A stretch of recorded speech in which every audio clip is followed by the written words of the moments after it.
fi aw minnu be yen nɔ ko diɲɛ taabolo finikuraw modeliw ka d'aw ye ayiwa aw sera aw seyɔrɔ la in fashion couture n'aw mago be tisi kalalenw na walima n'a be fɛ ka tisiw kala a ye boli ka se joona joona Ismaël Ɲare fe yen nɔ. Ismaël Ɲare nɔlen no ni diɲɛ laban kalani kɛ machine kuraw de ye a n'a ka personnel de qualité minnu be yen nɔ n'olu be nin baara in kɛ ka ɲɛ. An sigiyɔrɔ bɛnnen no ACI 2000 kɔnɔna la immeuble Concorde 1 n'ale tugulen no Air Côte d'Ivoire la Palais des Sports ani Place de la Canne ni ɲɔgɔn cɛ. Nɛgɛjuru sira o ye 63 ye 02 99 ani 99. In Fashion k'aw ye togo ɲɛ. In Fashion ni aw mago be qualité la. In Fashion ko k'aw bisimila kunnafoni gafew kɛnɛ kan.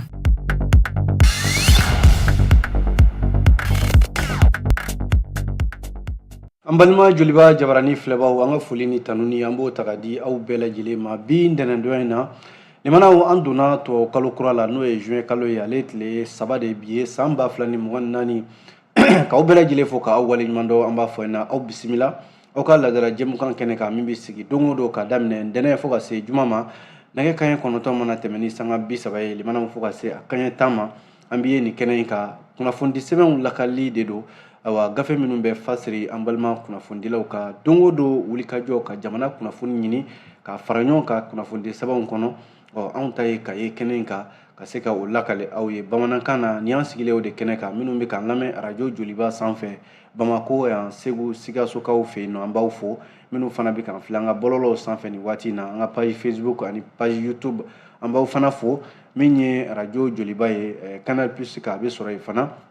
mana an b'a fɔ yen na aw bɛɛ lajɛlen danse limanaw gafew caman b'an bolo kɔrɔ nin waati in na gafe minnu bɛ yan nɔ u bɛ tali kɛ l'essor min ye le soir de Bamako ale bɛ yan le challenger bɛ yan min ye Nouvel Horizon ye ale bɛ yan nɔ le républicain ale bɛ yan ka taa se les échos welewele ni fasiride sɛbɛn ninnu an bɛna ninnu lakale sisan aw bɛ se ka faamuya sɔrɔ cogo min na kuma na an b'a fɔ yen na aw bisimila an b'a daminɛ ni l'essor ye limanaw jamana fasiride sɛbɛn don a kumana a ko min ye Mali kuranko ye awa tare bɛ fɔ a la dɔɔni sabu a jarala k'a fɔ jamanakuntigi colonel Asimi Goita ale tun bɛ Cakadugu Jalakɔrɔ ale tun bɛ yen nɔ ko ni jateminɛ kɛ limanaw min ye baara boloda min bɛ n'o de ye ka jamana kuranko ka tile bama yɛlɛma ka kɛ kuran ye awa o baara in a bɛ n'a fɔ a bɛ nun bɛ ka don dɔɔni ni ye jateminɛ kɛ ko kuran min bɛ yen n'a fanga bɛ se megawati 100 ɲɔgɔnna ma awa ko bɛna dilan kalo 12 kɔnɔna la ko miliyari 45 ɲɔgɔnna o de bɛna don a fana da fɛ n'i y'a lajɛ limanaw min ye megawati 50 fɔlɔ yɛrɛ ye a jirala k'a fɔ ko san camancɛ la o na di n'i y'a lajɛ ko nin bɛna kɛ sababu ye kɔsa in na jamanakuntigi ye pano minnu fɔlɔw da awa n'i y'a bɛɛ lajɛlen fanga fara ɲɔgɔn kan k'a bɛ se megawati 400 ɲɔgɔnna de ma o ye kuran fanga min bɛna sɔrɔ awa ka tile bama yɛlɛma ka kɛ kuran ye ko n'i y'a sigi 100 sara o 100 sara awa Mali kuranko la nin bɛna jɔyɔrɔ 43 ɲɔgɔnna a bɛn'o de ta kuranko la o b'a yira n'i ye kuranko gɛlɛya kɔni sigi 100 o 100 43 o gɛlɛya bɛna ɲɛnabɔ kuranko in na limanaw n'i ye jateminɛ kɛ a dun jirala k'a fɔ Mali mago bɛ kuran hakɛ min yɛrɛ la awa gɛlɛya kana don kuranko la kuran fanga min bɛ yen ni jamana mago b'o la o bɛ se megawatt heure 650 de ma ni 400 sɔrɔla yɔrɔ o b'a yira ko dɔ kɛra walasa jamanakuntigi colonel Asimi Goita ale tun bɛ Cakadugu Jalakɔrɔkaw fɛ yen nɔ yɔrɔ yanni nin ka se min bɛ awa safo tɛmɛnen kɔfɛ ani Sanangɔrɔba awa ko Cakadugu Jalakɔrɔkaw olu ye jamanakuntigi awa ni minisiri caman premier ministre tun bɛ yen ka taa se awa minisiri min bɛ kuranko yɛrɛ kunna ka taa se conseil national de transition Maliki Jaw ale tun bɛ yen nɔ awa ni maa caman kɛrɛnkɛrɛnnenya la Mali jamana ni awa maa min bɛ ka nin baara in kɛ ɲɔgɔn fɛ n'o ye Émirats Arabes Unis ye jarala k'a fɔ ko ni kuransoba min bɛ yen n'a bɛna dilan an y'a fɔ ten a fanga bɛ se megawati 100 ɲɔgɔnna de ma ko n'i ye jateminɛ kɛ limanaw min ye awa hectare 120 ɲɔgɔnna ye awa ko panneau solaire a bɛna dilan o de bɛna ka awa dugukolo fiyɛ ye awa panneau solaire bɛna dilan yɔrɔ min na limanaw n'i ye jateminɛ kɛ ko nin bɛna kɛ baara fana ye min bɛna kɛ faranga ye awa i n'a fɔ madame Bintu Kamara ale min ye ministre ye min bɛ kuranko kunna ale y'a jira k'a fɔ ko jamana ɲɛmɔgɔw ka hakilila de ye nin ye jamana kuranko gɛlɛya min b'a la ka se ka fura sɔrɔ a la yɔrɔ a bɛ fɔ min ma ko énergie propre n'o de ye ka kuran yɛrɛ kana kɛ kuran ka sɔrɔ nka gɛlɛya foyi kana k'a la a kana dankari kɛ an ka sigida la a kana kɛ sababu ye ka waati yɛlɛma kɔlɔlɔ bi an kan sabu ni waati in na kuran min b'an bolo i b'a sɔrɔ tajiw de bɛ san o sisiw bɛ yɛrɛkɛ o bɛ kɛ sababu ye ka sigida tiɲɛ nka ni kuran min filɛ n'o ye ka tile bama yɛlɛma ka kɛ kuran ye caman bɛ yen i b'a sɔrɔ kɔlɔlɔ tɛ sɔrɔ a la o ye ala ka fɛn ye fɛn min bɛ yen ni a bɛ di an ma nka kɔlɔlɔ tɛ a la jamanaw nka ko baara in nafolo caman de bɛ ka don a ko da fɛ yɔrɔ sanangɔrɔba tɛmɛnen kɔfɛ min ye safokaw fana jamanakuntigi tun bɛ dɔgɔkun laban tɛmɛnen in na min ye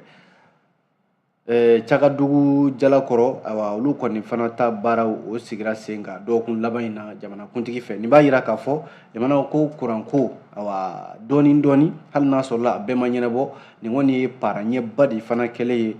Mali kuranko la a jala k'a fɔ ko cakɛda min bɛ yen ni o ni Mali jamana bɛna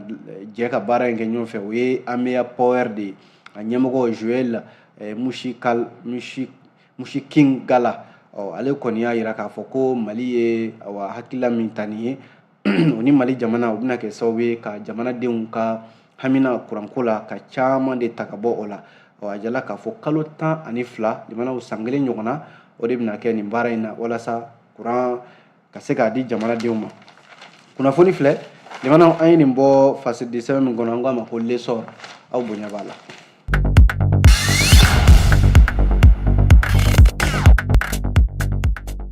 N'an bɔra yen nɔ fasidi sɛbɛn min bɛ yen n'an k'a ma ko le soir de Bamako ale kumana jamanaw a kumanen bɛ min ye premier ministre ka politique tɔn n'o ye MPR ye ko k'a bɛna fɔ MPR bɛ sariya sɔsɔ la walima MPR bɛ jamana sariyaw de sanfɛ wa ni jateminɛ kɛ yɔrɔ jamana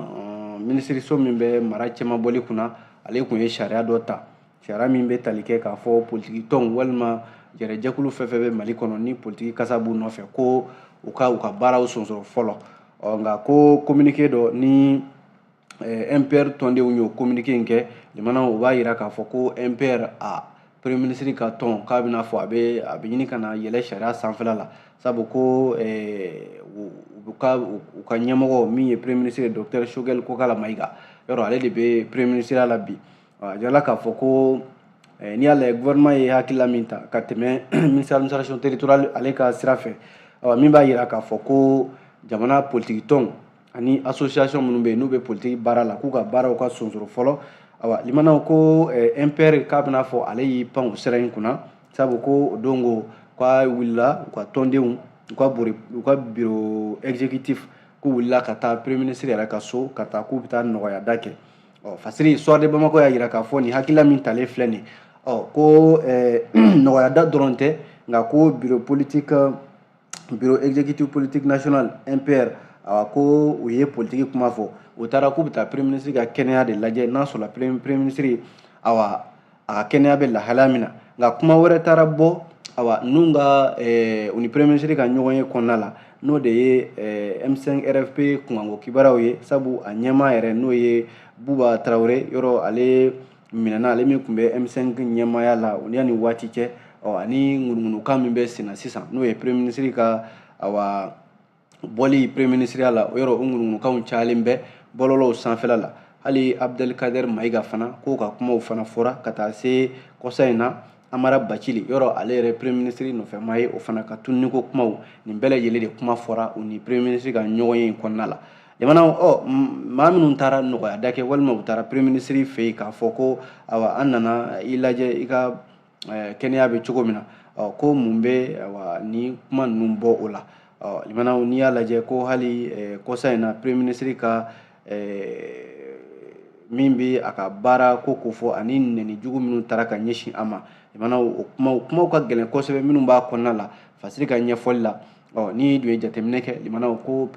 MPR n'o ye premier ministre ka tɔn ye u dun ye nin hakilila in ta u ye nin taama in kɛ kun jumɛn na k'a sɔrɔ dun jamanaw sariya de talen bɛ jamana kɔnɔ ko politique tɔn fɛn fɛn bɛ yen politique kuma man ka min u da u man ka ye politique kɛnɛ kan u y'a kɛ u ka ɲɛmɔgɔw bɛ jɔyɔrɔ min na u ja gɛlɛyara k'a kɛ o de kama wa n'o tɛ bi bi in na politique tɔn fɛn fɛn bɛ Mali kɔnɔna la awa a si tɛ kariya k'a fɔ i bɛ bɔ ka kunnafoni kɛnɛ sigi walima k'a fɔ i bɛ jɛɛrɛ kɛ n'o ye meeting ye walima k'a fɔ i bɛ taama kɛ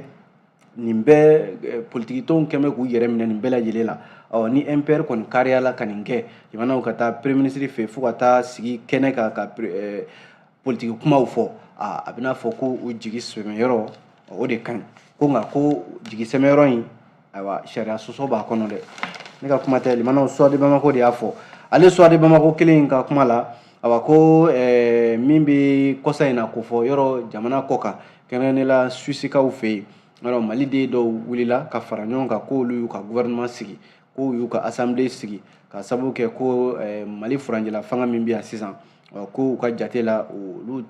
t'o lakodɔn wa ko kabi mars kalo tile 26 tɛmɛnen na u ye batakiw yɛrɛ kɛ maa min bɛ a ko ɲɛmaya la o ye Adama Ture tɔgɔ dɔ ye ale ye kunnafoni di ani avocat général kɔrɔ Mohamed Cheikh Sherif Kone awa olu de bɛ ko in kɔnɔ olu dɔɔnin bɛ olu fana tɔgɔ dɔɔnin bɛ a ko la kɔsa in na jamana min ye Mali sariya so bɛ n'o ye pôle de lutte contre la cybercriminalité ale ye sɛgɛsɛgɛli dayɛlɛ a ko la maa minnu bɛ nin ko la k'u bɛ fɛ ka jamanadenw muruti walima ka basigibaliya don jamana kɔnɔna la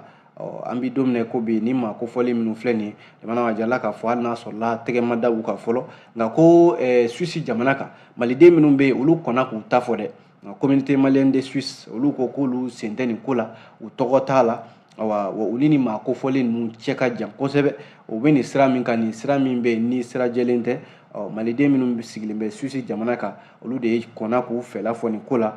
ko kana taa laban k'a fɔ ko ayiwa ko ni maliden dɔw de bɛ jɛ la minnu sigilen bɛ Suisse jamana kan o malidenw n'o ye communauté malienne de Suisse ye olu de fana bɔra ka bataki kɛ k'a fɔ maa minnu bɛ nin ko la k'u ko k'u ti Mali gouvernement kɛrɛnkɛrɛnnenya furanjɛla fanga mɔgɔw lakodɔn k'u y'u ka gouvernement sigi k'u y'u ka assemblée sigi ko ɲɛmaa bɛ nin bɛɛ lajɛlen la maliden minnu bɛ Suisse jamana kan olu ko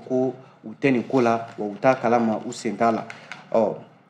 kana se ma a ka fisa wuli ka bɔ n disi kan yɛrɛ kunnafoni filɛ nin ye limanaw an ye nin bɔ Suwadi Bamako kɔnɔ bi aw bonya b'a la.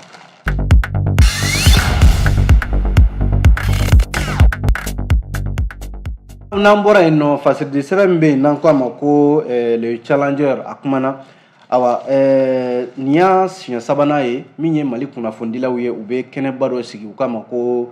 salon des médias du Mali jamanaw a tako sabanan baaraw ko layidu minnu tara layidu dafara walasa ɲinan ta in kun bilalen bɛ minɛn min kɔnɔ o ye kunnafonidi yɛrɛ k'a kɛ ɲɛdɔn kɔnɔna la walasa k'a daminɛ mai kalo tile 30 ka taa se juin kalo in tile 2 ma a kun cɛra kunu yɛrɛ de palais de la culture la ni tako sabanan min filɛ nin jamana n'o ye salon des médias du Mali u k'a ma bakuruma la Sam Mali an y'a fɔ ten a bilala minɛn min kɔnɔ o ye kunnafonidi yɛrɛ baara ɲɛdɔn n'u k'a ma ko professionnalisation Mali la ani farafinna jamanaw n'i y'a lajɛ ko ni tako sabanan baara min kɛlen filɛ nin ni a daminɛna juma mai kalo tile 31 k'a kun cɛ min bɛ tali kɛ juin kalo tile 2 jamana maaba caman kɔni tun bɛ kɛnɛ kan ye n'i y'a lajɛ minisiri min yɛrɛ bɛ kunnafonidiko kunna ale yɛrɛ de ye ko in yɛrɛ denfa ye n'o ye Alhamdu Ag Iliyɛn ka taa se minisiri min bɛ an ka mara cɛman bɔli kunna administration territoriale colonel Abdoulaye Mayiga an ka jamana ni jamana wɛrɛw cɛ minisiri son excellence Abdoulaye Diop ani Ibrahima Ikasa Mayiga minisiri min bɛ refondation kunna ani Chine jamana yɔrɔ ale de fana tun ye jamana ye min welelen bɛ a ko kɛnɛ kan jamanaw a jala k'a fɔ ni kɛnɛba min n'o ye ni salon ye a sigira a y'a ka daw yɛlɛ ko kunnafonidilaw ka baara ka yira yɔrɔ kunnafonidi baara fɛn de don a bɛ n'a fɔ a dogolen don a dogolen tɛ nka ka kunnafonidilaw ka baara dayɛlɛ maaw ye minnu bɛ yen n'u bɛ fɛ ka kunnafonidilaw dɔn minnu bɛ fɛ ka kunnafonidi yɛrɛ baara dɔn kunnafonidilaw bɛ baara kɛ nin cogoya de la ka se k'o dɔn salon in taabolo dɔ y'o ye o de la maa min bɛ a ko labɛnni ɲɛma n'o ye Isa Kaba Sidibe ye ale ye foli di maaw ma kosɛbɛ minnu nana a ko kɛnɛ kan kɛrɛnkɛrɛnnenya la minnu bɔra farafinna dugu caman na baaraw bolodala cogo min na o ye k'a fɔ sigikafɔw kɛra barolasigiw ani kalanso dɔw dayɛlɛla n'o ye école du salon pour la formation ani gwaw n'o ye standw ye olu dayɛlɛla limanaw tasibila kɛra ka ɲɛsin kunnafondila fila ma minnu ni ala ye olu miniji dɔgɔya misali la Umu Jara ni dɔw kama ko Jɛma ani Yaya Kulubali dɔw kama ko Yaskul san 2023 ala ka wele sera ni kunnafondila fila ma minnu jɔyɔrɔ bonyana Mali kunnafondiko la kosɛbɛ limanaw tasibila kɛra ka ɲɛsin maaw ma minnu fana ni kunnafonidilaw bɛ baara kɛ ɲɔgɔn fɛ i b'a sɔrɔ kunnafoni kuma mana wuli ka ban limanaw olu de ye ko in yɛrɛ n'olu tɛ baara tɛ kɛ dɛ o ye minnu bɛ kamera ta ka yaala n'o ye cadrɛrw ye techniciens minnu bɛ kɛ machine kunna limanaw ani a ɲɔgɔnna caman i b'a sɔrɔ ninnu tɔgɔ tɛ fɔ fiyewu kunnafoni kuma mana fɔ nka limanaw n'o ninnu tɛ an ɲɛ bɛ anw minnu yɛrɛ sigilen la yan a t'anw sigilen ye an mana anw kumakan mɛn i b'a sɔrɔ olu de b'an kumakan fili ko tasibila kɛra ka ɲɛsin ninnu fana ma minnu bɛ yen limanaw olu de bɛ dibi la dɛ anw minnu bɛ ye anw de ka kuma bɛ fɔ nka ninnu caman de bɛ yen techniciens ni cadrɛrw ni caméramans o n'a ɲɔgɔnna caman olu de bɛ baara in bɛɛ lajɛlen a bɛɛ doni bɛ olu de kunna limanaw a jarala k'a fɔ ko salon de média u fana tasibila kɛra ka ɲɛsin u ma ani Mali kunnafondila jolenbaw minnu bɛ kunnafoni baara la a mɛnna olu ye kɛnɛbaw sigi ka kunnafoni baara a womisɛnninw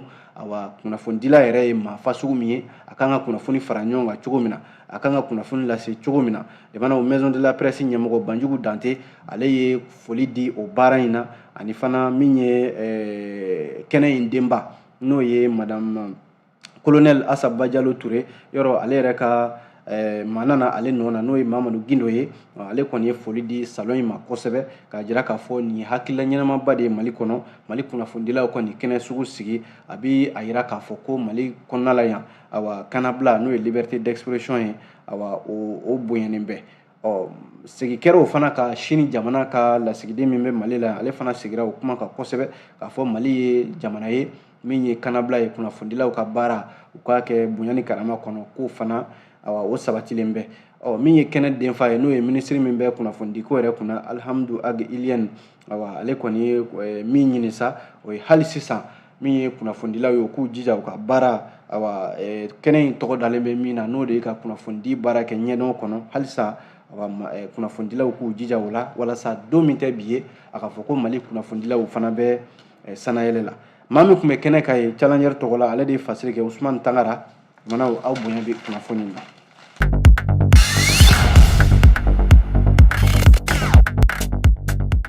n'an bɔra ye fasiridi sɛbɛn min bɛ yen n'an ko a ma ko Nouvelle Horizon limanaw ale kumana a y'a jira k'a fɔ Côte d'Ivoire jamana kan ko nin kɛra tiɲɔgɔnya dɔ ye min na a ma laban ɲuman na sabu maaw joginna a ko la kosɛbɛ ko bagan faga yɔrɔ dɔ bɛ Côte d'Ivoire yɔrɔ min bɛ n'u kama ko abattoir de Port Boué a filɛ nin Côte d'Ivoire jamana kan limanaw a jala k'a fɔ nin yɔrɔ kofɔlen danw de ka ca yen kosɛbɛ kɛrɛnkɛrɛnnenya la maa minnu bɛ bɔ AES jamanaw kɔnɔ yɔrɔ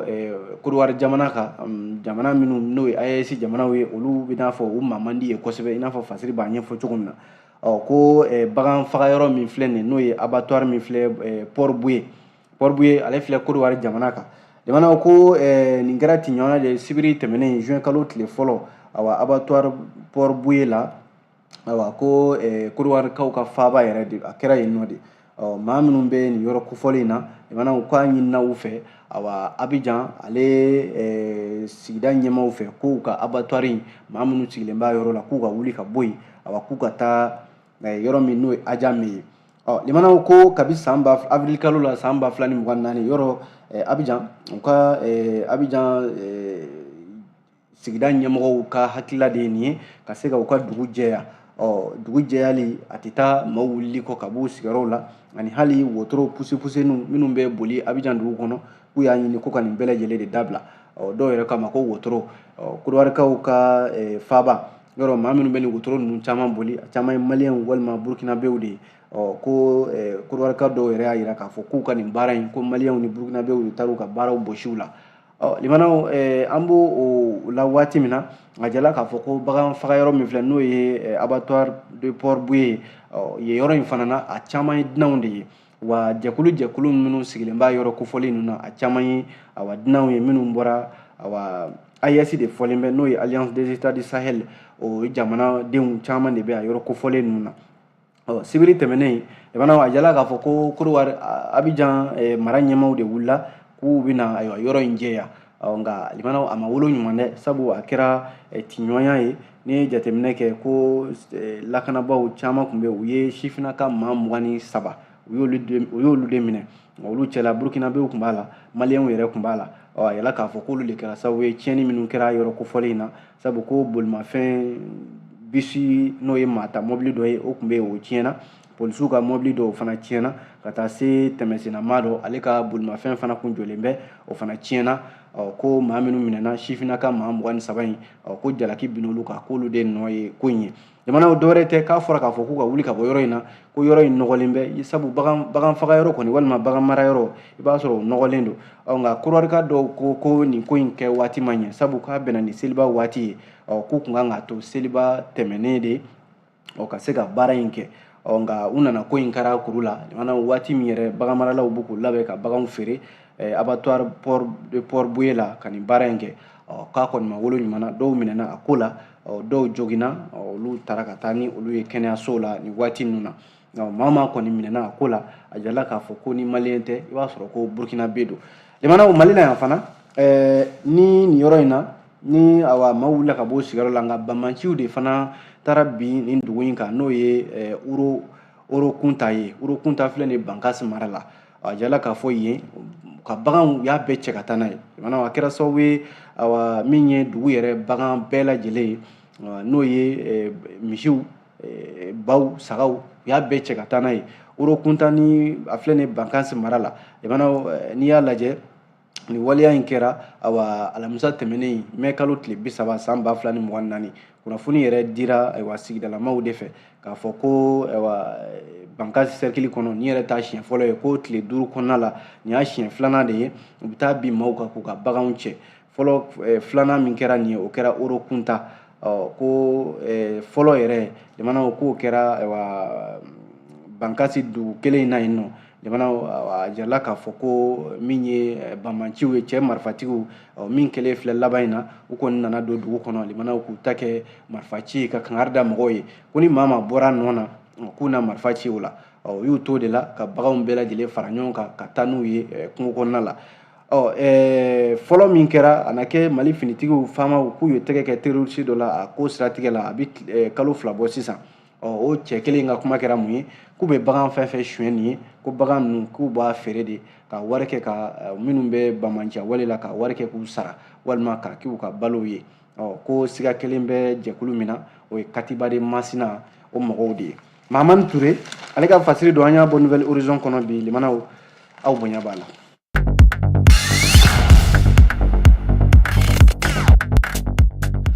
N'an bɔra yen nɔ fasirili sɛbɛn min bɛ yen limanaw n'an k'a ma ko le républicain ale kumana a jarala k'a fɔ bi ye ntɛnɛn ye limanaw ko ɲɔgɔndan baaraw n'o ye kalan ye a ɲɔgɔndanw olu bɛ daminɛ bi kɛrɛnkɛrɛnnenya DEF n'o ye diplôme d'études fondamentales bi juin kalo tile 3 DEF k'a bɛ daminɛ nka limanaw directeur min bɛ centre national des examens et concours de l'éducation n'o ye an ka ɲɔgɔndan baara bɛɛ lajɛlen ɲɛmaayaso ye a ɲɛmɔgɔ Mahamadu Keyita a ye ladilikan di dɛ a ko dɔw bɛ sɔn ka taa kaso la nin ɲɔgɔndan ninnu sababu la ko ka sababu kɛ ladilikan minnu dira maa dɔw bɛ yen u tɛ ka sɔn ka ladilikan ninnu bonya n'i y'a lajɛ limanaw ko san laban ɲɔgɔndanw diplôme d'études fondamentales DEF a daminɛna bi Mali la ani maa minnu wulila ka bɔ u sigiyɔrɔ la camp de réfugiés min filɛ nin ye Moritannikaw fɛ yen ɲinan a jala k'a fɔ ɲɔgɔndannaw ma hakɛ bɛ taa maa 349 ani maa 80 ko o ye a bɛɛ lajɛlen ye minnu bɛ ka kɛ nanzarakan na o ye maa 293 ani maa 223 minnu fana bɛ yen minnu bɛ ka larabukan kɛ olu bɛ taa maa 55 ani maa 857 ɲɔgɔn na o y'olu ye olu la limanaw ko ɲɔgɔndan kɛyɔrɔ 2000 ani 106 n'i ye jateminɛ kɛ surveillant n'o ye kɔlɔsilibaw ye lakɔli karamɔgɔw maa 27 ani 926 olu de bɛna tila kalandenw ani centre ninnu ni ɲɔgɔn cɛ lemana a jala k'a fɔ a sen fɛ min ye Mamadou Keita ye directeur du centre national des examens et concours de l'éducation a ye ladilikan min di o ye k'a fɔ ɲina lemana kala ɲɔgɔn dan awa ladilikan caman b'a la dɛ i ni téléphone tɛ don i kɛra lakɔli karamɔgɔ ye o téléphone tɛ d'i ma awa maa min bɛ yen dɔrɔn k'o yamaruyalen ni téléphone o ye centre ɲɛmɔgɔ walima a ka dankan awa kelen dɔrɔn de bɛ téléphone bɛ k'u bolo nka ɲɔgɔn danna n'o ye lakɔliden walima lakɔli karamɔgɔ awa téléphone tɛ kɛ maa si bolo wa fana ko taa ni ka segin i donnen ɲɔgɔn dan so kɔnɔ n'o ye salle ninnu ye ka taa ni ka segin kɛ n bɛ bɔ n bɛ taa nin ci in na n bɛ taa nin ci in na awa k'o dabila la wa fana minnu fana bɛ groupe whatsapp sigi k'a fɔ an ka kuma ɲɔgɔn fɛ groupe whatsapp ninnu kan awa ko u bɛ ka baara kɛ ni cybercriminalité loi sur la cybercriminalité u bɛ ka baara kɛ ni o ye o la sa maa o maa bɛ yen ko e tɛgɛ tara la awa procureur min bɛ lutte contre la cybercriminalité kunna e na bila u ka bolo kan a dun jirala k'a fɔ ko ladilikan min dira jamana kalandenw dɔrɔn tɛ dɛ i kɛra lakɔli karamɔgɔ ye o i kɛra hali den mansa ye lakɔliden bɛɛ lajɛlen nin bɛ bɛɛ lajɛlen de kɔ ko nin ladilikanba ye ka di maaw ma awa républicain maaw sera Mamadou Keita ma k'a ɲininka a ye ladilikan min di nin ko la jamanaw ka kuncɛ teliya la min ye les échos ye an b'a kuncɛ ni ale ye ale ko min ye maa min bɛ yen n'ale bɛ pankuru subahana mansi pankuru ninnu dilan n'o ye drone ye Musa Jaradi Zege e ko u m'a bila kaso la fiyewu awa ko Musa Jaradi Zege a kelen tɛ Aliyu Tarawele k'u y'u bila mandat de dépôt la o kɛra alamisa mai kalo tile 30 tɛmɛnen san 2024 procureur min bɛ pôle national contre la cybercriminalité kunna ko ka sababu kɛ k'u ye dɔ ka ja ta walima u ye dɔ ka hakɛ ta walima ka bɔlɔlɔ kana na ka kunnafoni dɔw di kunnafoni minnu bɛ yen ni tiɲɛ tɛ a la n'i ye jateminɛ kɛ jamana ko ani ka wa ɲagami don buna hadamadenw ka faamuya la ko Musa Jaradi Zege awa ko ani Aliyu Tarawele ni cɛ fila k'u y'u bila mandat de dépôt la ka sababu kɛ u ye maa wɛrɛw ka tɔgɔ ta ka da u la yɔrɔ Zege yɛrɛ jamana sifinaka don san 29 jamana a b'o de la nka subahana mansi n'o ye drone ye min ye finitigiw ta ye ani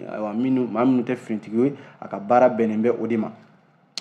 jamana Echo an t'a bila yan an ye nin sɔrɔ Echo welewele kɔnɔ waati n'a ka waati an b'a bila yan nɔ k'aw bɛɛ lajɛlen fo k'aw waleɲuman dɔn ni Ala sɔnna sini an bɛ ɲɔgɔn sɔrɔ a gafe kuraw mana bɔ k'o lakale aw ye yanni o cɛ ne b'a fɔ Ala ka waati wɛrɛ yira an na. Nin kun ye kunnafoni gafew ye ni Infashon ka dɛmɛ ye. An sigiyɔrɔ bɛnnen no ACI 2000 kɔnɔna la immeuble Concorde 1 n'ale tugulen no Air Côte d'Ivoire la Palais des Sports ani Place de la CAN ni ɲɔgɔn cɛ. Nɛgɛjuru sira o ye 63 ye 02 99 ani 99. Infashon k'aw ye togo ɲɛ. Infashon ni aw mago bɛ qualité la.